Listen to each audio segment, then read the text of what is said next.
this all wide area of partnerships, and that the infographic that we saw earlier that Billy made kind of shows some of the connections that were made. Some of them were new clients, new partners, but the main thing is looking at your business and figuring out where the holes are and what you might need to continue and move to the next stage. So I wanted to just talk a little bit about partnerships, and then we're going to have all of the panelists have their experience of what they found, not just through the program, but this in general in terms of this area. And then we'll open it up for a wider discussion for the rest of the breakout room, if that's okay. So yeah, one thing I just want to point out. So when people usually come to maybe looking to move a company forward, they would normally say, what would you need? They say, well, we just need 1,000 or 1,000,000 or some figure, some amount of money. And the problem is that whatever you have the money, you actually end up having, what are you going to spend that money on is where it ends up going. And typically along these lines, especially in the world that we've been working in recently with developers, is that usually 80 or so percentage of the cost is paying someone to develop it. So we have a few of these examples on the program where we have developers, that people that can build these things, and working in partnership has been probably more as the sum of the parts becoming a little bit more useful than the individual parts. So the sum of those parts are here tonight or this afternoon. So what I wouldn't mind doing, if it's okay, if I pass over to Anna just to say a little bit, because we're both coaches on, some of you have been around, we've been on coaching our own cohorts. And Anna's also been and seen some of this experience. So I'm just going to pass over to her quick, and then she can introduce our panelists. Yeah, thanks, Dan. Hey, everyone. For anyone who doesn't know me, I'm Anna. My business is Jester Consulting. And yeah, golly, we've already heard quite a bit about some pretty decent partnerships that are going on across the Scale Up program since the start. And somebody said to me recently, who's actually on this call today, we were talking about parenting. And they said to me, just remember, it doesn't take a parent to raise a child, it takes a village.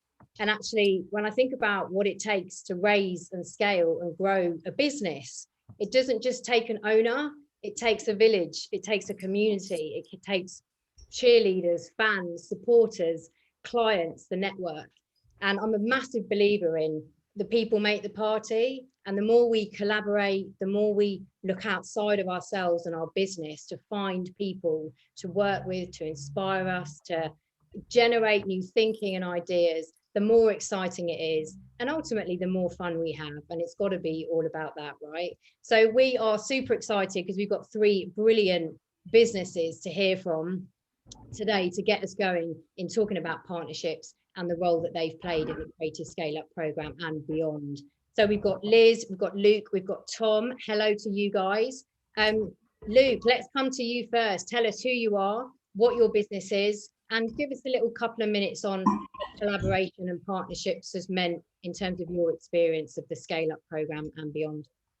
All right. Well, my business has changed quite a lot. So I'm Luke Richards. I set up Black Hat Entertainment a few years ago as my kind of first foray away from just being an author into trying to make video games.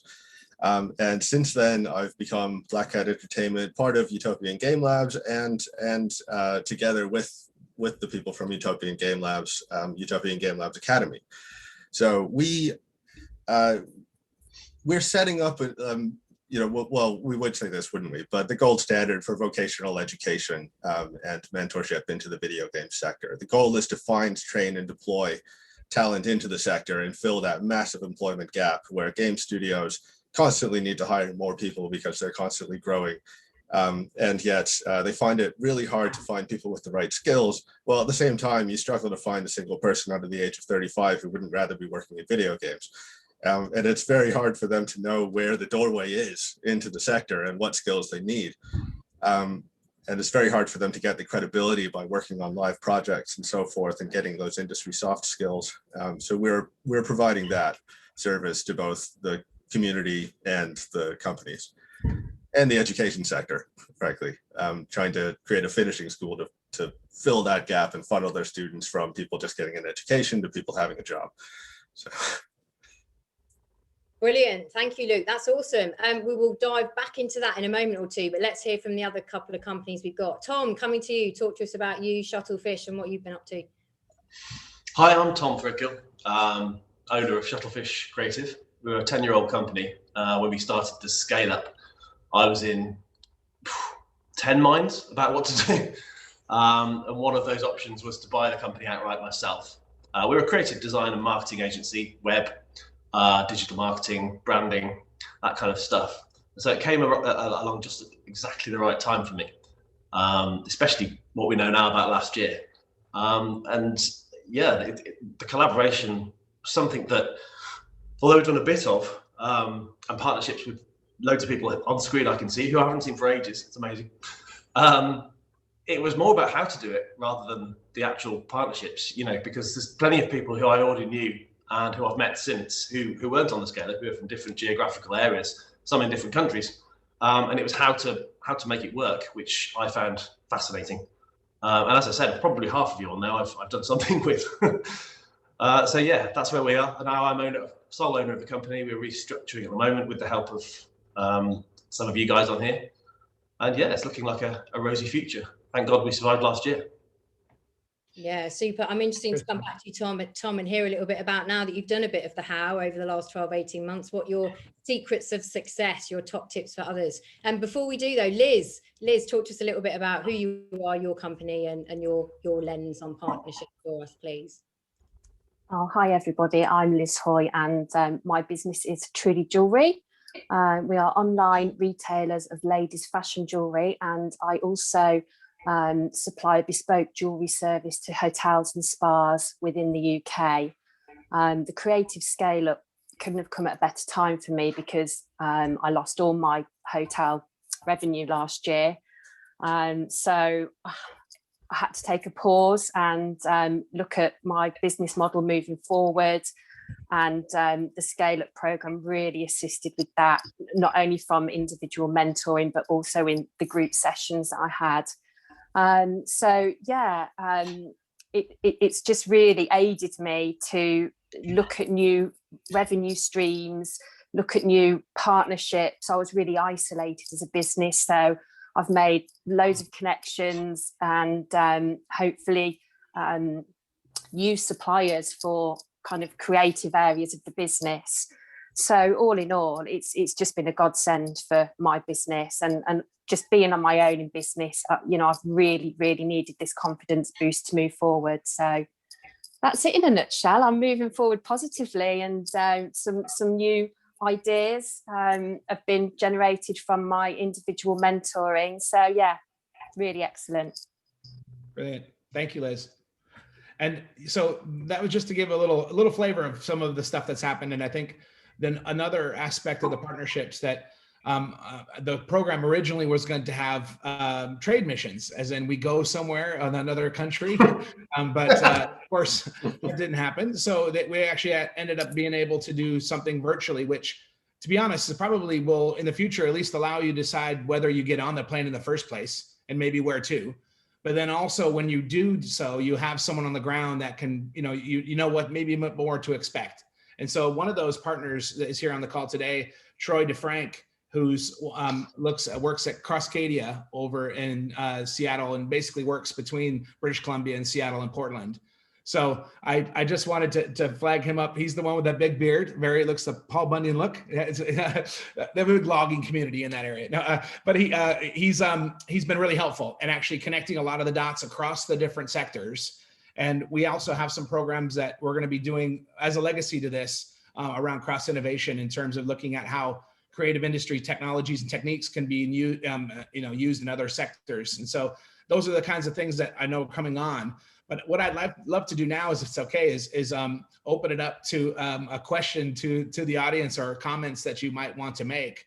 And I'll put that pointed at Troy first, just because I teed him up already, just to say, from your perspective, Troy, between the companies that we now met between, there are a few that I think, can you maybe just give us an example, or maybe some kind of the matches that you've seen happen during these virtual missions? Yeah, sure. Thanks, Dan. And good morning, everybody, or good afternoon. Good to see some familiar faces. Yeah, just real quick. I mean, I take a pretty broad view of partnerships, as a lot of people have mentioned kind of before, from financial partnerships and funding partnerships to distribution and channel partnerships to just customer relationships. And it's a big world out there. And so, I've really been focused on trying to build these cross-border connections between regions. As Dan kind of alluded to, we've put together a couple of pre-COVID, some in-person stuff, and in the last year, some virtual conversations. And I think we've seen some really interesting partnerships kind of blossom out of that, even just from a market access perspective, like trying to find service providers or consultants that can kind of really point you in the right direction as to what's happening on the ground. And I think some of that came out of our discussions that we had virtually over the last couple of months of, I'm not there. So who's doing interesting work in a specific sector that I should be talking to, or a specific, niche technology that I should be talking to, given what I'm doing. And those kinds of relationships are can be pretty valuable, right? So hopefully that answers your question, Dan, but happy to chat more about it. Sorry to put you on the spot again. Thanks, Troy. So thank you for that. And just to say that there are a lot of things that are happening region to region now as well, which I think will be more indicative when we come out of our cages, when people get together and not look at these a little bit differently in terms of the borders, whether you're going across the M42 or you're going up across to a different continent. And I think at least from this perspective, a lot of the work we're doing here, it's predominantly digital, and your audience isn't necessarily on your doorstep. So a lot of these partners across not just from East to West Midlands, but also across the UK have been very helpful. Can I pass it over now, just if I can? Malcolm, I saw him on there. Is Malcolm in the room? All right, I lost him. He might have jumped. I'll let people ask questions or comments in a second, or please put them in the chat or put your hand up. But I also just wanted to say a quick hello to Norman, because Norman also has been a mentor on the program, came in probably between 2 and 3. So might not have met some of the other groups over here, but he's been really helpful in terms of the companies that you've come across mentoring the program from your lovely beach there. Norman, would you mind just saying a quick word of what you fought for the program and what partners you saw on there as well? Yeah, of course. Hello, everybody. Yeah, so I'm new to this. Dan brought me in only a short time ago. My background is running film and TV businesses, and I'm advising a number of creative companies in media generally, and also sourcing capital for businesses. So what I tend to do is come in and help companies raise investment capital from high net worth individuals or from venture.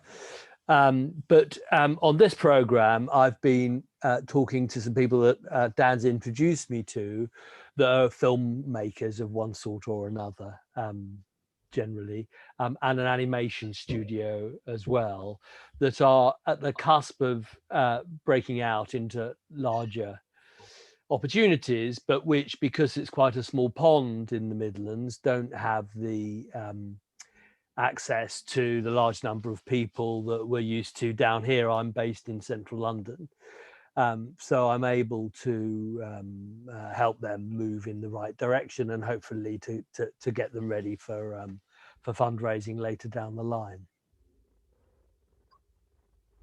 Thank you for that, Norman. And I was actually one of the aspects that I thought would come out of this conversation, the one we just had, was about where these worlds are meeting. A lot of them are. I would say a good 80%, if not more, of the people on here that were represented, which is motion capture, and the way that digital content, and particularly in the entertainment world, is being put together now. And the stuff that there are opportunities that are happening right now in and around the West Midlands in terms of bringing different parties together that are producing content. And that can come across from animation games to marketing agencies. I think also to a number of the film and TV production companies that we've been talking to about what's their next step. So I think, watch the space. There will be more information coming out to you about these things, but please let us know, and also being able to chat around that if you are interested to us about that as well. Anna, do you have another thought or a comment to throw into this mix? Yeah, so I think that in hearing a lot of remembering a lot of the conversation that my businesses have had in our cohort month to month, we've been talking a lot about collaboration and support, and actually a lot about the human side of business and the human side of supporting one another as business owners. And I know, having had our final session last week, that a huge part of the benefit for the businesses that have come together in cohort 3 for Coventry and Warwickshire has been just having the right people at the right time to be in their corner. And I'm just wondering, from everybody else's perspective, in terms of partnerships, we've had this world for what feels like forever now, where actually we haven't been able to get out and see people and do the stuff we normally would to build relationships, nurture relationships, find new relationships. But in a weird kind of way, the conversations I have with so many businesses every week kind of suggest that actually, even though that's the chalice we've been served, in many ways it's actually had a good positive effect on partnerships and relationship building, because we've kind of had to seek it out more than we ordinarily would. And I'm really interested to hear other experiences and perspectives on that. Is that true? Is that not? What have you started from a partnerships point of view during lockdown and the pandemic that you'd love to continue?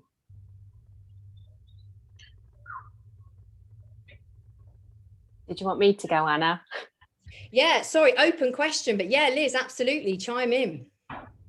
Yeah, so as I said before, I was very isolated, and it's really pushed me out of my comfort zone to have a Zoom call, even to make those first steps with people who I would never have had the opportunity to previously, and kind of, you know, have the confidence to say, come on, let's have a Zoom, let's have a chat and see what we can do to help each other. And, you know, a few of the conversations that I've had, you know I will be working with them in the future once the funding comes in to do that, you know, and that's fantastic. That's such a positive, because, you know, we've both got something out of it, and they've also given me a more creative look on my business that I really needed. So yeah, it's just, for me, it's been really positive, even though we've been in lockdown and it's had to completely change. This has really connected me to people. Liz, tell us a little bit about how you pivoted your business and how you've changed your model, really leaning in towards the retail partner side of things. Yeah, so, you know, all my focus had to go to online. I was already retailing online, but then that was my only form of revenue. So it was what opportunities were there for me even further. So I started a project on Amazon, and you know, started doing a lot more work on my website and trying to drive a new marketing campaign to bring more traffic to the website. So I've kind of gone full circle in the last 6 months, because now with the hospitality industry reopening, I'm now starting to reconnect there. So and there's lots of real positives moving forward with that, thank goodness, because at one point, as you know, Anna, I was like, do I just give up on this business model? But actually, this could have given me a whole new lease of life, because they actually want new unique selling points to offer to the customers when they reopen. So yeah, it's made me really look at my online strategy, but also what new services can I offer business to business. Super, thanks, Liz, and full credit to you, because having witnessed your journey of pivot, change, course correct, lean into a certain area, but very much keep those partnerships going with the hoteliers and with that side of your business, when that's tough, because there's nothing coming through from it and everybody's furloughed. To keep going on that has been a full credit to you, I think. Tom, you mentioned about you were less interested in the what and more interested on the how from a partnerships point of view. So give us a bit of colour around that. What have you learned? A lot, as you know. I think the biggest thing that I took away from it was just the access, because we're on the very edge of the catchment area. So we're rural. In fact, we're because this office is now so big and everyone works remotely, we're moving. So we're moving to Gloucestershire now. But the biggest thing was having access to you guys. A lot of you guys on here, some of you just through the mentoring. It was kind of like a try before you buy almost. It was like, what do I need from these people? Everyone was amazing. But you know, for example, Jenny, Jeanette, you, Anna, Sarah, David, I've taken advice, or that kind of stuff from all of you, and it's all been helpful. The how was really, we were thrown into it last year because our client base is 90% the care sector, and obviously they had a hell of a time of it last year. So what with buying the company, then COVID, etc. It was really about, hold on, everything we do doesn't work anymore, and that was the biggest thing. And so that was being able to look at everybody else in the scale up and go, right, who does what can we do? And I think Sam, who's here, he's the one that looks like WG Grace. Every time I see him, he looks a little bit more like him. Great beard, Sam. Sam's at Iconic Productions, and we'd met, I can't remember where, but we had met at one of the scale up dues, and he's a filmmaker who has made 501 Not Out, and if you haven't seen it, you must. And we were struggling to get into care homes, obviously, to make video, to get content, to create stuff, to be able to sell these places, because, you know, despite what you heard in the media, they were still open for business, and they were still there to care for people. So what we did with Sam is we decided that the people who were already there, the carers, the staff, the nurses, etc., could actually create their own content, which they did already, but it was pretty poor because it's not what they do. So between Sam and us, we got together a program, 90 minutes, I think it was. It was online training. So we would introduce a group of delegates, carers, care assistants, nurses, managers, whoever wanted to be on it. And Sam would run a 90-minute course on how to make video, how to create a video with what you've got. So it might just be, it might just be your phone, might be a basic camera. But it was brilliant. It really was brilliant. And what we got out of it was a shed load of contents that we just wouldn't have got. And there were little spin-offs from that we didn't anticipate, like the extra authenticity you get from having people do it themselves. But actually, when you give them a little bit of an idea about how to professionalize that, it becomes much more usable. You know, those little bits just enabled us to show that we were kind of on the client side, and that really helped. You enjoyed it, didn't you, Sam, as well? Yeah, it was brilliant. I think me and Tom met. We actually met at a pricing. Was that Jenny's pricing? That Jenny's pricing thing, yes. Which was in at the Coventry Transport Museum, which would have been just before COVID, I guess. It would have been sort of early last year. We met there. Jenny's workshop was brilliant. I know everybody on the cohort got a lot from the pricing workshop. Yeah, Tom and I met there, and then I think we also linked up at the. There was an investor dinner, wasn't there, at Hotel Van? Is that right? Oh, do you remember those days when we could go to hotels? Yeah, that was literally. I think that was literally like on the eve of it was sort of the pandemic and the lockdown and everything. And then we sort of chatted then a bit about, you know, maybe working together and stuff. And then when Tom and the guys at Shuttlefish reached out, it was brilliant, and it was great fun to sort of work in collaboration. And they're you know, fantastic company doing great work. So we were really thrilled to work with Tom and Shuttlefish. And it was great, just I guess doing something that was quite relevant in the sense that the care homes were at the coalface of the pandemic. So to actually help care home staff, which could be, you know, young people right the way through to older people that have been there for a while, helping them with their filmmaking activities on a day-to-day basis. That was really rewarding actually for us as filmmakers. So big thumbs up on that collaboration, and you know, hopefully we'll get to work with Tom and the guys at Shuttlefish again. So that was that was one of the things, many things we did. Everything we did last year was about doing something different because we couldn't get into where we were selling, which was, you know, a bit of a panic at the beginning. How the hell are we going to do this? And the main thing for us was holding on to our biggest clients, and we did, all of them. And we actually turnover increased, profit increased, staff restructured, we got new people in. But it was a difficult year, don't get me wrong. But I think without the scale up and without the tools to be able to know who's where, what they do that we don't particularly, it would have been a different story potentially. Yeah, and I bet, Sam, if we'd have asked you kind of 18 months ago, you think you'll be doing some filmmaking support in the care sector, you might have gone, not quite sure about that. And I think that's the beauty of partnerships, and something that you've both articulated so well is actually in business, so many of us on the call, we've got our own business, and sometimes we hit a bump in the road or we hit a pain point, and it's having that exploratory thought process that says, okay, this is what's happening right now. This isn't quite going to work in the way that it used to because of X, pandemic or not. What do I need? What's going to fill this gap? And what do I have access to? And access is the word, isn't it? What a brilliant word, and what a word that really sums up so much about the partnerships and the opportunities that have come out of the Scale Up program. And if I've spoken to one person, I've spoken to 100 people in the last few months who can't remember where they met the person that they've worked with across the Scale Up program for the first time. And that is a sign of success, if you ask me, because it's a sign of the ecosystem working and all of the touch points and all of the meets and all of the conversations. And I can't really remember where I was when I had the first conversation, but it turned into something lovely. Luke, I'm going to come back to you. Talk to us a little bit more about that. I lost track of the number of partnerships you talked about there in your 1 to 2 minutes.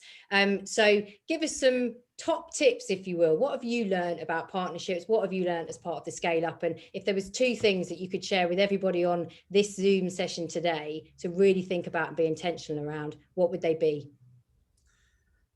The 2 things, I actually missed one of those words. 2 things to think about what around? What have you learned as part of the Scale Up program in terms of the partnerships? You talked about so many partnerships in your kind of couple of minute intro. What advice would you give to everybody else thinking about getting involved more in partnerships? Well, actually, rather than say what I've learned, I don't think that's as important as what we keep talking about, which is access. And I mean, you mentioned COVID recently. I don't know what I would have, or how easy partnerships would have been prior to COVID, because all of this is very new with me, and that's part of the takeaway. This has happened very quickly.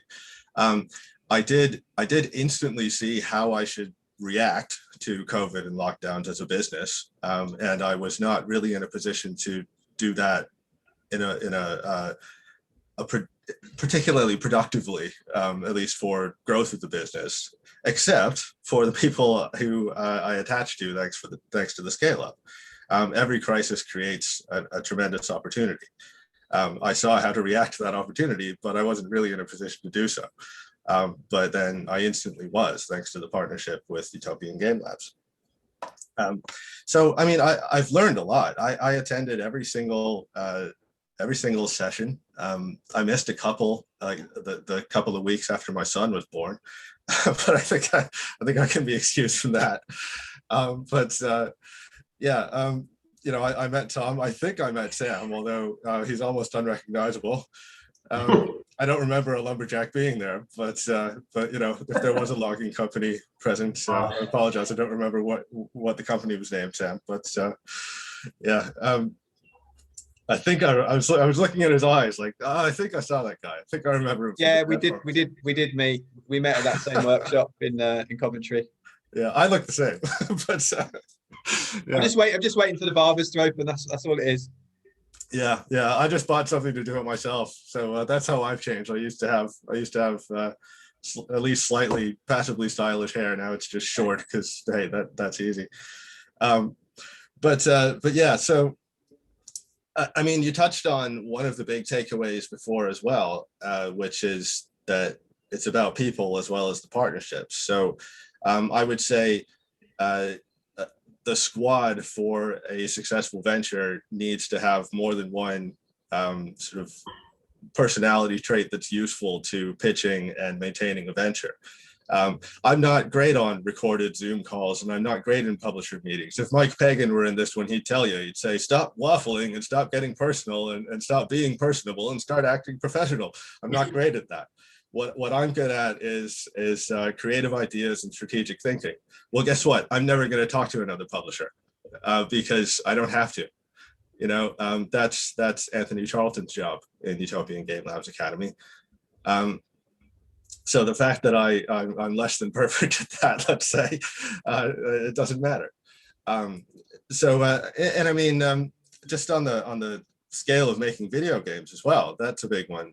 Last week, I won my first ever successful games pitch. I wasn't the one talking during the pitch, maybe that helped, but also, you know, gone are the days of me showing things to people with, you know, 0 titles on my softography and them saying, oh, that's a really nice creative idea, Luke. you know, maybe you could talk to us in 5, 10, infinity years after you've got something on your softography, and we'll know that you can complete a project. Now there are like 75 titles roughly on that softography list. So they went, oh, that's a really creative idea. And you have a softography, I see. Here's $500,000. You know, that was literally last week. I'm not going to say more about it than that because I don't know if I'm at liberty to. But we got 1 more minute, so you're not going to be able to say much more about it anyway.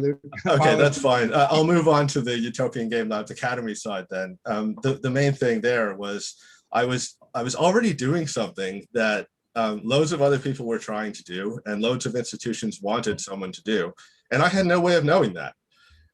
Because I was just doing it. I was doing it because I like helping people, and I like having people make games with me without having the money to pay them a full-time salary, you know. So like, because I couldn't afford to do that. Then I met Dan, and it turns out there's been like 25 years or so worth of people trying to make this thing happen. Utopian Game Labs existed, and we're also trying to do something very similar in Malta. And I could kind of be at the epicenter of this change, and sort of, you know, everyone could help me make this thing actually manifest into something profitable and far larger scale than I could have done on my own. That's largely thanks to Dan, and you know.